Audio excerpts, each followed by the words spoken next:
All right, this is our Greek and Roman timeline. This is the last of the timelines that I have made so far. And this one, I wanted to start with this page because this is what really brought into focus the entire history curriculum and the reason why we study history. It's a quote from Anne Carroll's textbook, Christ the King, Lord of History.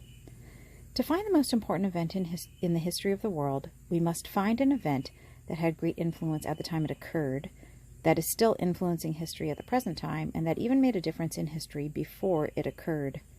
There is only one event that meets all these requirements: the Incarnation, the birth, life, death, and resurrection of Jesus Christ, who was both God and man. Once I saw history from that perspective, I just recognized that everything in history is either something preparing man for the Incarnation or is a result of the Incarnation. And so I wanted to make sure that it was really clear to my kids that this is the purpose of history. So this is one separate page. You don't have to do it this way, but this is one that is in that timeline file if you would like to. So this is a double timeline. Greece and Rome in my mind are green and red, and so we made two folders. The two folders are actually not taped together. You can fold them out. On the inside, we have ancient Greece. This is the Dark Ages of Greece. And then it'll go towards, I forget what the middle period is called, and then there's a Golden Age, and we tried to do them in different colors.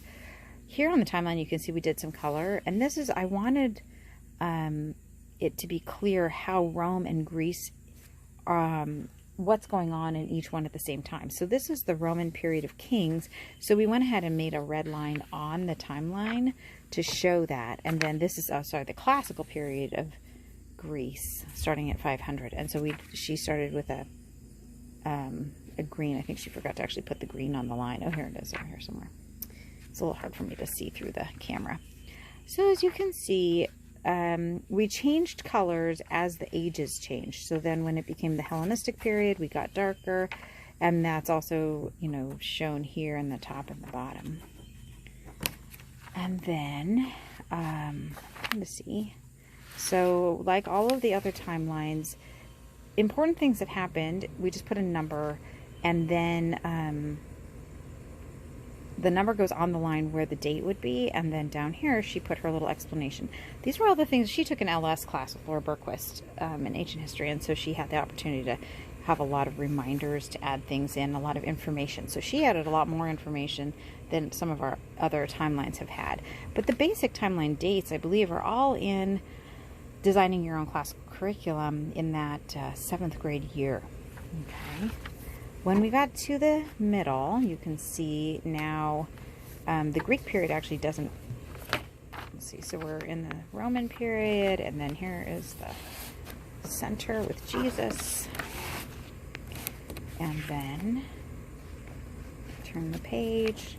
I know that there was a memory date I wanted to show. There we go. So once again, these memory dates, what we like to do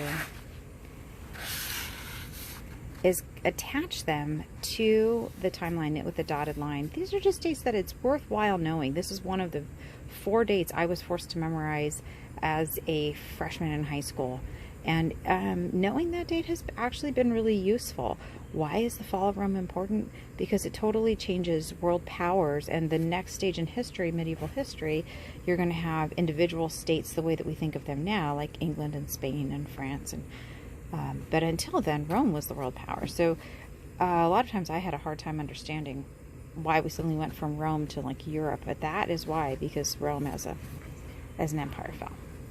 And if you already knew that, you're well ahead of where I was a year ago.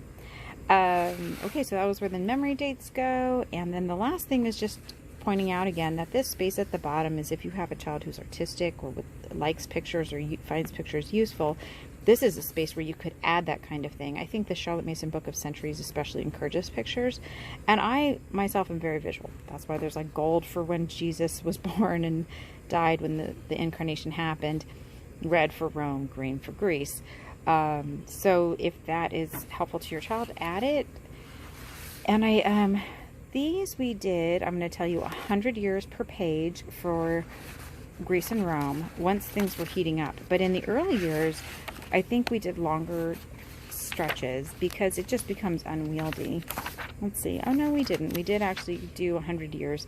On my timelines for, like, America, I did 50 years. And so it's really just up to you what you think you need. And it doesn't have to stay even. You could do 1,000 years here where kind of nothing's going on, and then turn the page, and now you're doing 100 years, 100 years, or 50 years, 50 years. So you do it however you think is the most meaningful to you, and I have no rules on that. There is a Dropbox file which I will put in the description of this timeline so that you can access it and print off the pages that you need. It's a single file and it has all the pages. These are just PowerPoint slides that my husband helped me make, and you just pick the one you want and print it. All right, God bless.